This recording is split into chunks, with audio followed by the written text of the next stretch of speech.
Office of Civil Defense Bicol nagaandam na para sa posibleng epekto kan bagyong Odette sa rehiyon. Uyan report.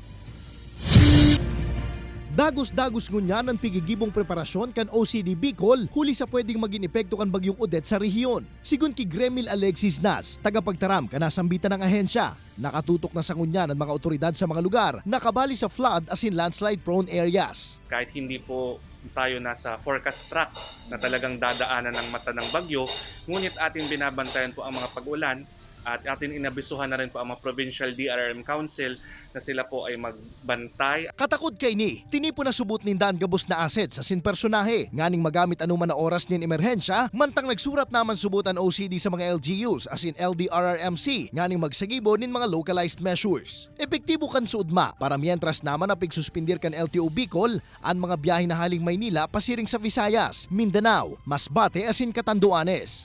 We are discouraging non-travel going to Visayas and Mindanao because of the threat of Typhoon Odette. Sa PNP Bicol naman, naka-standby na ang labisang gatos ng mga personahe na gagamiton sa pagresponde sa emerhensya. Ini si Jesse Cruzat, Balitang Bicolandia.